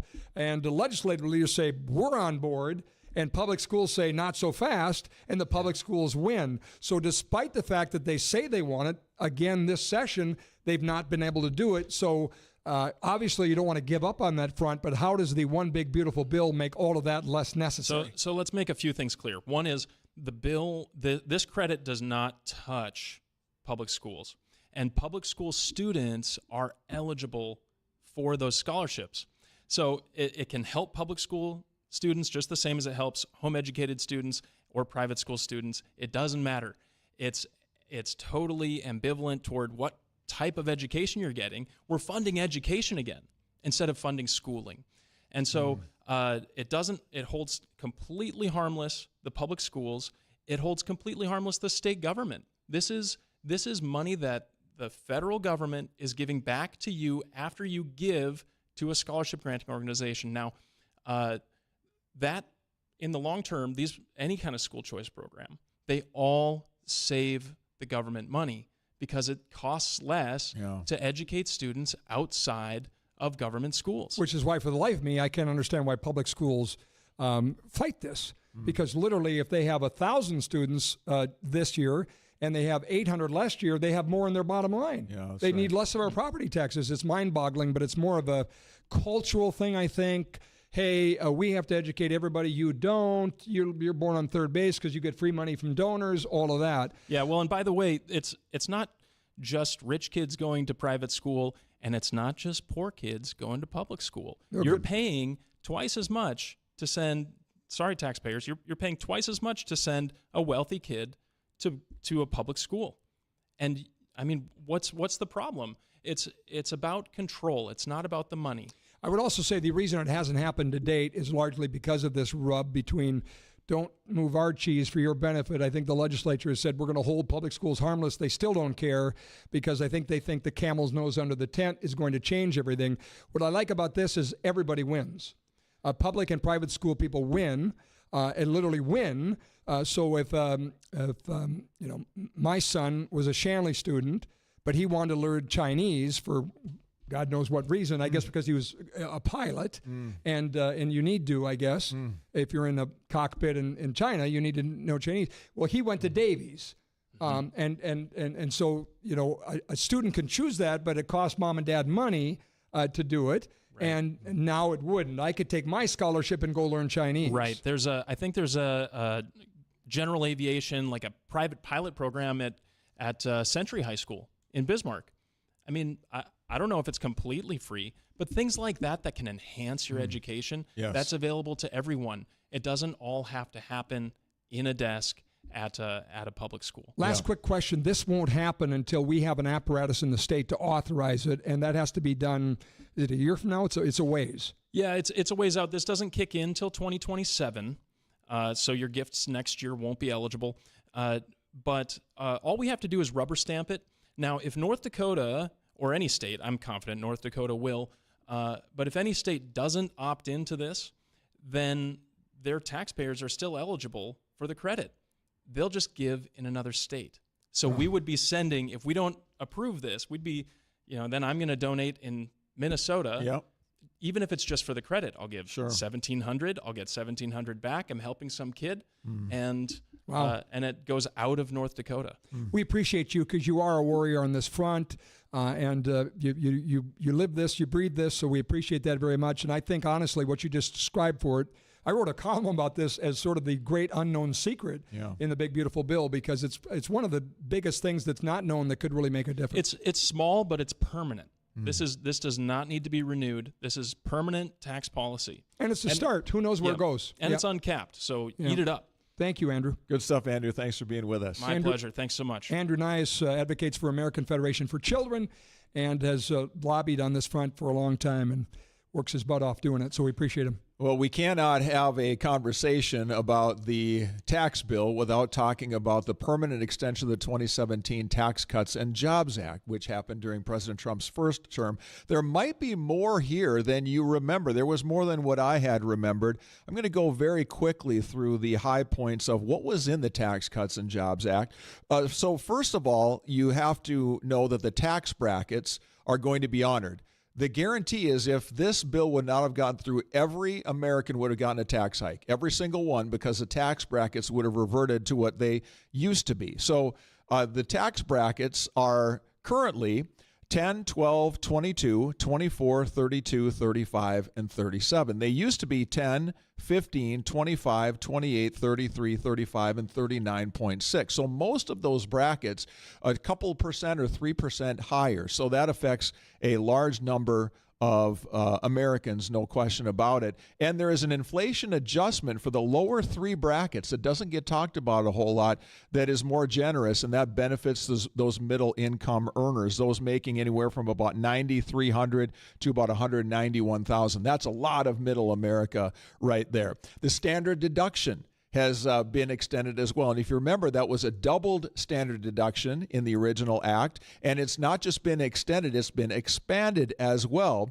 for 2025, up to $15,750 for single filers, $31,500 for married filing jointly, $23,625 for heads of household. The child tax credit, not just extended, but expanded. $2,000, now it's being expanded to $2,200. So again, hear what we're saying. That $2,000 would have gone away.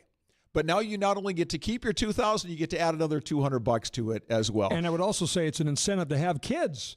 There you go. It is. Yes, it is. Make more babies, and it won't cost you as much. There you go. And we need more babies. We do. Listen to Charlie Kirk. Right. Elon Musk says the same thing. Yeah. The state and local tax, the SALT deduction cap, it was controversial, but it is in, and that's something that benefits a lot of Americans in some of the bigger urban areas there. The mortgage interest deduction.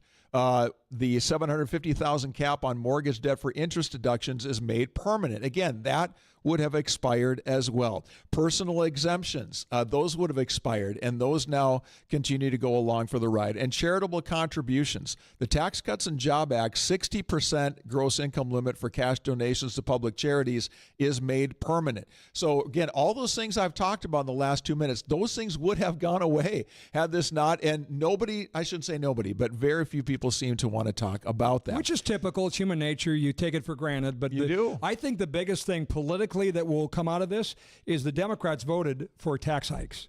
They voted for, the little guy to have a higher tax tab. I actually asked Congresswoman Julie Fedorchuk about this. I said, if you had to pick one thing that was the most important thing in the one big, beautiful bill, she had a pretty good answer, didn't she? She did. And we actually have that cut here right now. And she said, the thing that people need to remember above everything else is how much this bill favors hardworking North Dakotans. It's very much pro-family. And, the line for the Democrats nationwide has been, this is tax cuts for the billionaires and millionaires. That's absolutely, completely false. It's just not true. The tax bracket, the tax rate for the highest earners is 37% today, and it remains 37% under the new bill. There's no tax cuts included or reductions for that level of earner. In fact, the working class tax relief is for everyone making 40 to 50K or lower. The 15,000 and under workers or earners, 16.4% decrease in their tax rate. Wow. For people earning 15,000 to 30K of taxable income, that reduction is 27%. The reduction for folks earning between 30 and 40,000 is almost 10%, and for folks earning 40 to 50 is 7.2%. Additionally, every family with children will get a $2,200 tax credit. That's up from $2,000, and $1,700 of that tax credit is refundable, meaning that they get it back even if they don't have a tax debt. It's refundable. Wow. So those are the things for the average Americans, right? Yeah. The working families. You bet. Here's what I think is so important for businesses. And I've already heard stories from North Dakotans. I was just home. I spent the last week running around North Dakota and heard great stories from businesses about these changes. But we have included in this is the permanent classification of the 199A. That's a tax policy that affects the small businesses who run their income through their personal income. So they get a 20% deduction on their income earned from their business through that policy, and that's permanent. That was intended to help kind of equalize the tax cuts the last time around for corporate, the reduction for corporate, so that you could also benefit the small business owners. That also has a huge benefit to our farmers because many of them organize under that 199A status. So that's huge. And then additionally, we made 100% deduction of capital expenses, immediately deductible, 100%, and that is permanent. Also 100% of investments for R&D, also immediately deductible. Mm-hmm. Yeah, some big pieces and some really good stuff there that you can't neglect that, the 20% pass-through. And again, in politics, there's rhetoric. I'm going to clutch my pearls and say in a casino there's gambling. I get it. But I believe the most dishonest about this was about tax breaks for the rich, and this is all about the wealthy. The expense it's a of working Medicaid. class bill. They like to say, yeah, you cut Medicaid because you want to give your rich guys, a tax break, but that's not true either. Yep. There's been a lot of talk too, Scott, about Medicaid, and there's been a lot of positioning politically on this as well, talking about Medicaid will get cut. And you had a chance to interview Michelle Fischbach, Congresswoman from the state of Minnesota from Congressional District 7, and she talked a little bit about this, and she said, forget about all the spin, forget about what the smart people are telling you. This bill actually protects Medicaid. There is so much misinformation and might I say fear-mongering out there about particularly this portion of the bill. And I think you mentioned it. There is so much good about this bill that we can get into later. But, really the focus on the Medicaid changes were, and I will say this, we're really getting at waste, fraud, and abuse. We want to strengthen the program to make sure that those people that need it are getting it. And that's what's going to happen. The people that are out there, they're talking about all of these people that are going to lose their Medicaid. We are not talking about the disabled, the elderly, the children. We are talking about those who are not qualified to be on it, shouldn't be on it. You just take the one example. 1.6 million people are improperly enrolled. They may be in dual states. They may be so they're improperly enrolled. Okay, wait a minute. Medicaid. So when Hakeem Jeffries and every Democrat, AOC, and all these crazies that are in Congress on the left, when they say people are going to lose their Medicaid, they're probably including the 1.6 million that violate the rules of Medicaid and aren't even supposed to be on Medicaid. Then would that be fair? Exactly, Scott. Exactly. They are not. They're talking. We are talking about people who are not qualified in the first place, and who shouldn't be on it. Who have been, they haven't been checked. They haven't. They are enrolled simultaneously in various states. And so, yes, absolutely, there will be people who will not have Medicaid, but they were never qualified to have Medicaid. So it's unfair what the Democrats are saying, and just, they are just using it to, to fearmonger people and make people think the sky is falling, and not really looking at what we're doing. Because if we strengthen this program and we save those dollars, we can do a better job for those people who should be on Medicaid, that are on Medicaid, that need Medicaid. She did a great job, as Julie Fedorchuk did, in talking about this. Unfortunately, they're not winning the rhetorical battle right now. Donald Trump isn't winning the rhetorical battle. Republicans and the people that support this bill need to do better to tell this story, because that's a great story. Yeah. I think that same principle applies too, Scott, to the SNAP rules. Yep. That's being played as a lot of people are going to lose their food. Well, again, these benefits that we have, the SNAP benefits, supplementary nutrition, is meant for Americans and meant for people that are in this country paying the taxes. And so it's a debate that you're going to have for a long time. But there are a couple pieces of that, and I thought that Congresswoman Fischbach and then talking about the SNAP rules as well, a pretty big part of that about what these benefits were really intended to. We want to say thank you again to our sponsors, Western Dakota Energy Association, the North Dakota Ethanol Council, Ellingson Companies, J&M Truck Sales, ND Estate Services, Gevo, and Theraldson for being our sponsors tonight. We may do this again, and thank you, sponsors, for making it happen. This is Mark Wagner with ND Estate Services. Mainly, my job here is to help educate families on what